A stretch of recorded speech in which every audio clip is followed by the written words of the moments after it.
नमस्कार दोस्तों, वॉक्स वाइन पर आप सुन रहे हैं मुंशी प्रेमचंद के प्रसिद्ध उपन्यास गोदान की चौथी किश्त। तीसरे पहर गोबर कुदाल लेकर चला तो होरी ने कहा, जरा ठहर जाओ बेटा, हम भी चलते हैं। तब तक थोड़ा सा भूसा निकाल कर रख दो, मैंने भोला को देने को कहा है, बेचारा आजकल बहुत तंग है।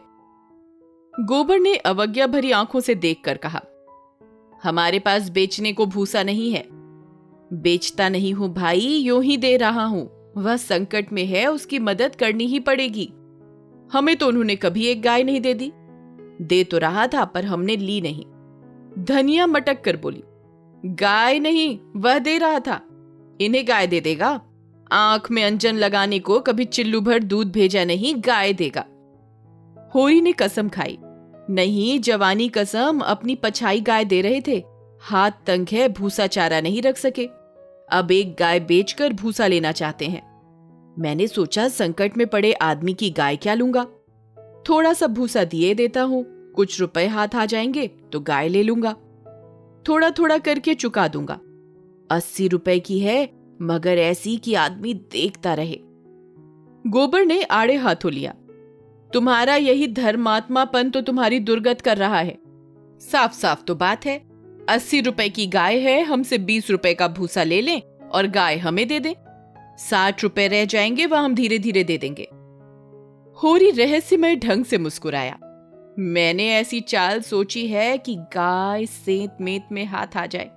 कहीं भोला की सगाई ठीक करनी है, बस 2-4 मन भूसा तो खाली अपना रंग जमाने को देता हूं। गोबर ने तिरस्कार किया, तो अब तुम सबकी सगाई ठीक करते फिरोगे? धनिया ने तीखी आंखों से देखा, अब यही एक उद्यम तो रह गया है।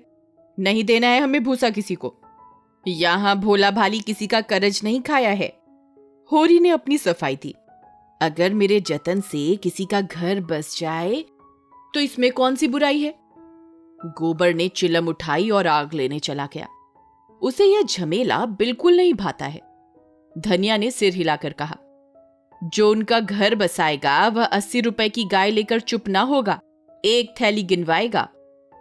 होरी ने पुचारा दिया, यह मैं जानता हूं, लेकिन उनकी भलमनसी को भी तो देखो। मुझसे जब मिलता है तेरा बखान ही करता है, ऐसी लक्ष्मी है, ऐसी सलीकेदार है। धनिया के मुंह पर स्निग्धता झलक पड़ी। मन भाई मुड़िया हिलाए वाले भाव से बोली, मैं उसके बखान की भूखी नहीं हूं, अपना बखान धरे रहें। होरी ने स्नेह भरी मुस्कान के साथ कहा, मैंने तो कह दिया भैया, वह नाक पर मक्खी भी नहीं बैठने देती, गालियों से बात करती है।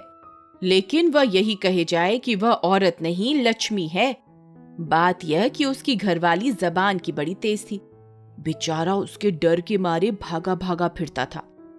कहता था, जिस दिन तुम्हारी घरवाली का मुंह सवेरे देख लेता हूं, उस दिन कुछ न कुछ जरूर हाथ लगता है। मैंने कहा, तुम्हारे हाथ लगता होगा, यहां तो रोज देखते हैं, कभी पैसे से भेंट नहीं होती। तुम्हारे भाग ही खोटे हैं तो मैं क्या करूं? लगा अपनी घरवाली की बुराई करने। भिखारी को भीख तक नहीं देती थी, झाड़ू लेकर मारने दौड़ती थी, लालची ऐसी थी कि नमक तक दूसरों के घर से मांग लाती थी। मरने पर किसी की क्या बुराई करूं, मुझे देखकर जल उठती थी। भोला बड़ा गमखोर था कि उसके साथ निबाह कर दिया। दूसरा होता तो जहर खा के मर जाता। मुझसे 10 साल बड़े होंगे भोला, पर राम राम पहले ही करते हैं। तो क्या कहते थे कि जिस दिन तुम्हारी घरवाली का मुंह देख लेता हूं तो क्या होता है? उस दिन भगवान कहीं ना कहीं से कुछ भेज देते हैं। बहुएं भी तो वैसी ही चटोरी नाई हैं। अब की सबों ने 2 रुपए के खरबूजे उधार खा डाले। उधार मिल जाए फिर उन्हें चिंता नहीं होती कि देना पड़ेगा या नहीं। अरे भोला रोता काहे को है? गोबर आकर बोला, भोला दादा आप पहुंचे, मन दो मन भूसा है, वह उन्हें दे दो, फिर उनकी सगाई ढूंढने निकलो। धनिया ने समझाया, आदमी द्वार पर बैठा है, उसके लिए खाट वाट तो डाल नहीं दी, ऊपर से लगे भुनभुनाने। कुछ तो भलमनसी सीखो, कलसा ले जाओ, पानी भरकर रख दो, हाथ मुंह धोएं, कुछ रस पिला दो। मुसीबत में ही आदमी दूसरों के आगे हाथ फैलाता है। होरी बोला, रस वस का काम नहीं है, कौन कोई पाहुने हैं। धनिया बिगड़ी, पाहुने और कैसे होते हैं? रोज रोज तो तुम्हारे द्वार पर नहीं आते हैं। इतनी दूर से धूप घाम में आए हैं, प्यास लगी ही होगी। रुपया देख, डब्बे में तंबाकू है कि नहीं?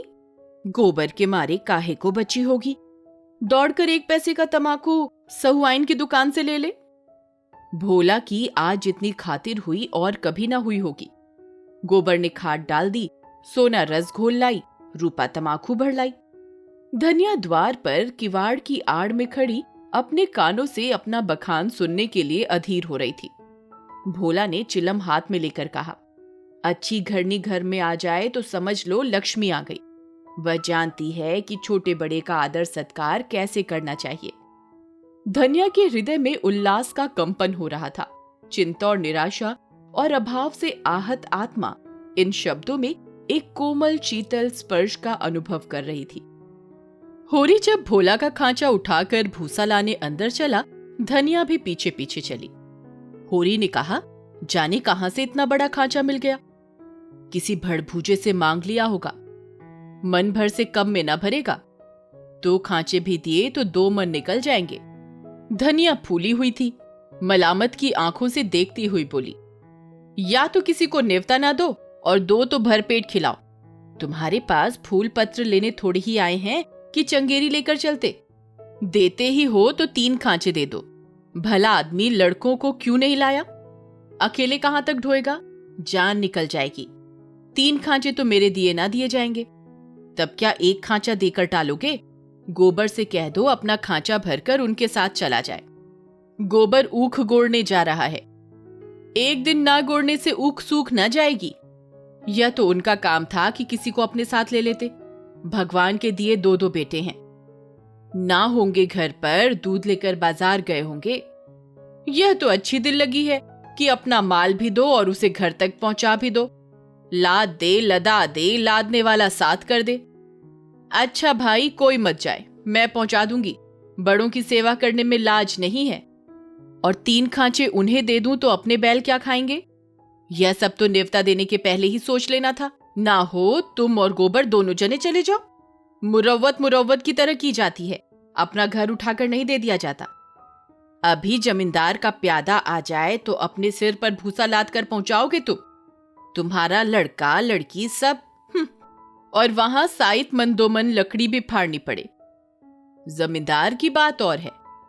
हाँ, वह डंडे के जोर से काम लेता है ना। उसके खेत नहीं जोतते। खेत जोतते हैं तो लगान नहीं देते। अच्छा भाई, जान ना खा, हम दोनों चले जाएंगे। कहां से कहां मैंने इन्हें भूसा देने को कह दिया। या तो चलेगी नहीं, या चलेगी तो दौड़ने लगेगी। तीनों खांचे भूसे से भर दिए। गोबर कुड़ रहा था। उसे अपने बाप के व्यवहारों में जरा भी विश्वास ना था। वह समझता था यह जहां जाते हैं वहीं कुछ न कुछ घर से खोआते हैं। धनिया प्रसन्न थी। रहा होरी, वह धर्म और स्वार्थ के बीच में डूब उतरा रहा था। इसके आगे का किस्सा कहानी के अगले हिस्से में अगली बार। कहां? सिर्फ और सिर्फ वॉक्स वाइन पर। वॉक्स वाइन, आवाज और अल्फाज का नशा।